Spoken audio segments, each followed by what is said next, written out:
Hi friends, welcome to Shilpa Nikhil YouTube channel. ನನ್ನ channel ಯಾರ್ಯಾರು subscribe ಮಾಡ್ಕೊಂಡಿಲ್ಲ ಅವರು ದಯವಿಟ್ಟು ನನ್ನ ಚಾನಲ್ ಸಬ್ಸ್ಕ್ರೈಬ್ ಮಾಡ್ಕೊಳ್ಳಿ. ನಾನು ಇವತ್ತೊಂದು ಕೇಸರಿಬಾತ್ ರೆಸಿಪಿ ಮಾಡೋದು ಹೇಗೆ ಹೇಳ್ಕೊಡ್ತೀನಿ. ಅದಕ್ಕೆ ರವೆ ಮತ್ತು ಸಕ್ಕರೆ ತೊಗೊಂಡಿದ್ದೀನಿ. ಅದಕ್ಕೆ ಮತ್ತು ಡ್ರೈ ಫ್ರೂಟ್ಸ್ನ ಕ್ಯಾಶ್ಯೂನಟ್ಟು, ಬಾದಾಮು, ಪಿಸ್ತಾ, ಒಂದು 5 ಏಲಕ್ಕಿ ತೊಗೊಂಡಿದ್ದೀನಿ. ನೀವು ಬೇರೆ ದ್ರಾಕ್ಷಿ ಬೇರೆ ಥರ ಡ್ರೈ ಫ್ರೂಟ್ಸ್ನ ಆ್ಯಡ್ ಮಾಡ್ಕೋಬೋದು. ನಾನು ನೋಡಿ ಚಿಕ್ಕ ಕಪ್ಪಲ್ಲಿ ರವೆ ತೊಗೊಂಡಿದ್ದೀನಿ. ಅದೇ ಸೇಮ್ ಸೈಜ್ ಕಪ್ಪಲ್ಲಿ 3/4 ಕಪ್ಪು ಸಕ್ಕರೆ ತೊಗೊಂಡಿದ್ದೀನಿ. ನೋಡಿ, ಮೊದಲನೇದಾಗಿ ಒಂದು ಪ್ಯಾನ್ ಇಟ್ಬಿಟ್ಟು ಪ್ಯಾನ್ ಬಿಸಿ ಆಗಬೇಕು. ಬಿಸಿ ಆದಮೇಲೆ ಈ ರವೆನ ನೀಟಾಗಿ ಚೆನ್ನಾಗಿ ಹುರ್ಕೋಬೇಕು. ರವೆನ ಚೆನ್ನಾಗಿ ಫ್ರೈ ಮಾಡ್ಕೋಬೇಕು. ಅದು ತುಂಬ ಫ್ರೈ ಮಾಡ್ಕೊಂಡಿಲ್ಲ ಅಂದರೆ ಹಸಿ ವಾಸನೆ ಹೊಡೆಯುತ್ತೆ. ಸೊ ಕೇಸರಿಬಾತ್ ಚೆನ್ನಾಗಿ ಬರಲ್ಲ. ಸೊ ಹಾಗಾಗಿ ನೀಟಾಗಿ ಒಂದು ಕಲರ್ ಚೇಂಜ್ ಆಗೋವರೆಗೂ ಹುರ್ಕೊಳ್ಳಿ. ನೋಡಿ, ಹುರ್ಕೊಂಡಾದಮೇಲೆ ಒಂದು ಪ್ಲೇಟ್ಗೆ ತೆಗೆದಿಟ್ಕೊಂಡು ಅದೇ ಸೇಮ್ ಪ್ಯಾನಿಗೆ 1 ಟೇಬಲ್ ಸ್ಪೂನ್ ಆಗೋಷ್ಟು ತುಪ್ಪ ಹಾಕ್ಕೊಳ್ತಾ ಇದ್ದೀನಿ. ನಾನು ಒಂದು ದೊಡ್ಡ ಟೇಬಲ್ ಸ್ಪೂನ್ ಆಗೋಷ್ಟು ತುಪ್ಪ ಹಾಕ್ಕೊಳ್ತಾ ಇದ್ದೀನಿ. ತುಪ್ಪ ಹಾಕ್ಬಿಟ್ಟು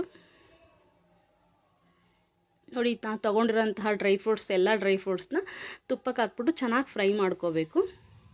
ನೀಟಾಗಿ ಫ್ರೈ ಮಾಡ್ಕೊಂಡು ಇದು ಲೋ ಫ್ಲೇಮಲ್ಲೇ ಮಾಡ್ಕೊಳ್ಳಿ. ಉರಿ ಜಾಸ್ತಿ ಇಟ್ಕೋಬೇಡಿ. ಉರಿ ಕಡಿಮೆಯಲ್ಲೇ ಕೂಡ ಇದು ಮಾಡ್ಕೋಬೇಕು. ಜಾಸ್ತಿ ಉರಿ ಆದರೆ ಎಲ್ಲ ಸೀದೋಗ್ಬಿಡುತ್ತೆ.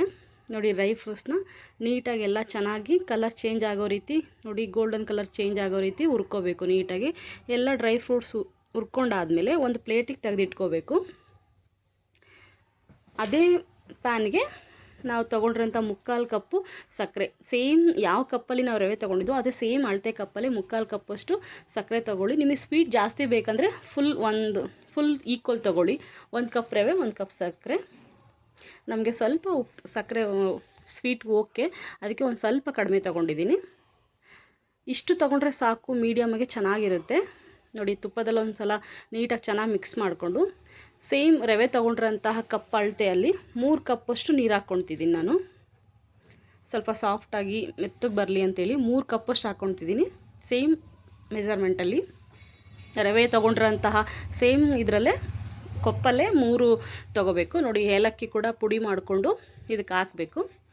ಇದು ನೀರು ಇವಾಗ ಚೆನ್ನಾಗಿ ಕುದಿಬೇಕು. ಒಂದು ಪ್ಲೇಟ್ ಕ್ಲೋಸ್ ಮಾಡಿಬಿಟ್ಟು ಚೆನ್ನಾಗಿ ಮಿಕ್ಸ್ ಮಾಡಿ ಒಂದು ಪ್ಲೇಟ್ ಕ್ಲೋಸ್ ಮಾಡಿಬಿಟ್ಟು ಕುದಿಯೋಕ್ಕೆ ಬಿಡಿ. ನೋಡಿ, ಇವಾಗ ಕುದೀತಾ ಇದೆ. ನೋಡಿ ಎಷ್ಟು ಚೆನ್ನಾಗಿ ಈ ರೀತಿ ಕುದೀತಾ. ಇದಕ್ಕೆ ಸ್ವಲ್ಪ ಕೇಸರಿ ಹಾಕೋಣ. ಕೇಸರಿ ಬಾತ್ಗೆ ಕೇಸರಿ ಕಲರ್ ಪೌಡರ್ ಸಿಗುತ್ತಲ್ಲ, ಅದನ್ನು ಒಂದು 1/4 ಟೀ ಸ್ಪೂನಷ್ಟು ಅದಕ್ಕೆ ಕೇಸರಿ ಹಾಕ್ಬಿಟ್ಟು ಅದನ್ನು ಕೂಡ ಚೆನ್ನಾಗಿ ಮಿಕ್ಸ್ ಮಾಡಬೇಕು. ಸ್ವಲ್ಪ ಹಾಕಿ ಚೆನ್ನಾಗಿ ಮಿಕ್ಸ್ ಮಾಡಿಬಿಟ್ಟು ಈಗ ಮತ್ತೆ ಇದಕ್ಕೊಂದು ಪ್ಲೇಟ್ ಕ್ಲೋಸ್ ಮಾಡಿಬಿಟ್ಟು ಕುದಿಯೋಕ್ಕೆ ಬಿಡಬೇಕು. ಅದು ಕುದಿಯೋಕ್ಕೆ ಬರಬೇಕು. ಅದು ಚೆನ್ನಾಗಿ ಮಿಕ್ಸ್ ಮಾಡಿ. ನೋಡಿ, ಸಕ್ಕರೆ ಎಲ್ಲ ಕರಗಿದೆಯಾ ಅಂತ ನೀಟಾಗಿ ನೋಡ್ಕೊಳ್ಳಿ. ಎಲ್ಲ ಚೆನ್ನಾಗಿ ಕರಗಿದೆ. ನೋಡಿ, ಕುದೀತಾ ಇದೆ. ಇವಾಗ ಕುದಿಯೋ ಟೈಮಲ್ಲಿ ರವೆನ ನೀಟಾಗಿ ನಿಧಾನಕ್ಕೆ ಹಾಕ್ಕೊಳ್ಳಿ. ಜೋರಾಗಿ ಹಾಕ್ಕೊಂಬಿಡಿ, ಎಲ್ಲ ಮೇಲೆ ಗಂಟು ಬಂದುಬಿಡುತ್ತೆ. ಸೊ ನಿಧಾನಕ್ಕೆ ಸ್ವಲ್ಪನೇ ಹಾಕ್ಕೊಂಡು ತಿರುಗಿಸ್ತಾ ಹೋಗಿ.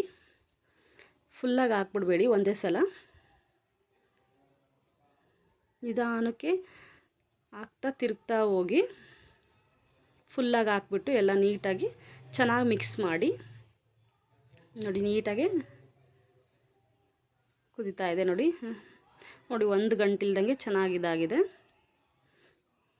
ಕುದೀತಾ ಇದೆ. ಇದನ್ನ ಚೆನ್ನಾಗಿ ಮಿಕ್ಸ್ ಮಾಡಿಬಿಟ್ಟು ಒಂದು ಪ್ಲೇಟ್ ಕ್ಲೋಸ್ ಮಾಡಿ ಒಂದು 3 ಇಲ್ಲ 4 ನಿಮಿಷ ಬಿಡಿ. 3 ಇಲ್ಲ 4 ನಿಮಿಷ ಬಿಟ್ಟಾದ ನೋಡಿ, ಈ ರೀತಿ ಚೆನ್ನಾಗಿ ಎಲ್ಲ ನೀರೆಲ್ಲ ಡ್ರೈ ಆಗಿ ಚೆನ್ನಾಗಿ ಬೆಂದಿದೆ ರವೆ ಕೂಡ. ಅದನ್ನು ಮಿಕ್ಸ್ ಮಾಡ್ಕೊಳ್ಳಿ. ಜಾಸ್ತಿ ಹೊತ್ತು ಬಿಡಬೇಡಿ. 1 ನಿಮಿಷ 2 ನಿಮಿಷ ಬಿಟ್ಬಿಟ್ಟು ತೆಗೆದು ನೋಡಿ, ಇಲ್ಲಾಂದರೆ ತಳ ಅಂಟ್ಕೊಂಡ್ಬಿಡುತ್ತೆ. ತುಂಬ ಇದಾಗ್ಬಿಟ್ರೆ, ಡ್ರೈ ಆಗಿಬಿಟ್ರೆ. ನೋಡಿ, ಕೇಸರಿಬಾತ್ ಆಲ್ಮೋಸ್ಟ್ ಆಗಿದೆ. ಇವಾಗ ಹುರಿದಿಟ್ಕೊಂಡಿರೋಂತಹ ಡ್ರೈ ಫ್ರೂಟ್ಸ್ನ ಇದಕ್ಕೆ ಹಾಕ್ಬಿಟ್ಟು ಚೆನ್ನಾಗಿ ಮಿಕ್ಸ್ ಮಾಡ್ಕೋಬೇಕು. ನೋಡಿ, ಕಲರ್ ಕೂಡ ಎಷ್ಟು ಚೆನ್ನಾಗಿ ಕಾಣಿಸ್ತಾ ಇದೆ. ಕೇಸರಿಬಾತು ತುಂಬ ಸಾಫ್ಟಾಗಿದೆ, ತುಂಬ ಚೆನ್ನಾಗಿ ಬಂದಿದೆ ಕೇಸರಿಬಾತು. ನಾನು ಹೇಳಿದ ರೀತಿಯೇ ಮಾಡ್ಕೊಳ್ಳಿ, ತುಂಬ ಚೆನ್ನಾಗಿ ಬರುತ್ತೆ. ಮೆಜರ್ಮೆಂಟ್ ಎಲ್ಲ ಸೇಮ್ ಅದೇ ರೀತಿ ತೊಗೊಳ್ಳಿ. 1 ಕಪ್ಪಿಗೆ 3 ಕಪ್ ನೀರು ಹಾಕಿದರೆ ಸಾಕು, ಸೂಪರಾಗಿ ಬರುತ್ತೆ. ನಿಮಗೆ ಬೇಕು ಅಂದರೆ ಇನ್ನೊಂದು ಸ್ವಲ್ಪ ತುಪ್ಪ ಮೇಲೆ ಹಾಕ್ಕೊಳ್ಳಿ. ನೋಡಿ, ನಾನು ಕೇಸರಿಬಾತಿಗೆ ಉಪ್ಪಿಟ್ಟು ಕಾಂಬಿನೇಷನ್ ಮಾಡಿದ್ದೆ. ಈ ರೆಸಿಪಿ ಯಾರ್ಯಾರಿಗೆ ಇಷ್ಟ ಆಯಿತು ಅವರು ಲೈಕ್ ಮಾಡಿ, ಶೇರ್ ಮಾಡಿ. Thank you for watching my YouTube channel. ಇದೇ ರೀತಿ ಸಪೋರ್ಟ್ ಮಾಡ್ತಾಯಿರಿ. ಯಾರ್ಯಾರು ನನ್ನ ಚಾನಲ್ ಸಬ್ಸ್ಕ್ರೈಬ್ ಮಾಡ್ಕೊಂಡಿಲ್ಲ ದಯವಿಟ್ಟು ಸಬ್ಸ್ಕ್ರೈಬ್ ಮಾಡ್ಕೊಳ್ಳಿ. ಕೇಸರಿಬಾತ್ ತುಂಬ ಚೆನ್ನಾಗಿ ಬಂದಿದೆ. ಸೊ ನೀವು ಒಂದು ಟೈಮ್ ಟ್ರೈ ಮಾಡಿ ನೋಡಿ, ತುಂಬ ಚೆನ್ನಾಗಿ ಬಂದಿದೆ.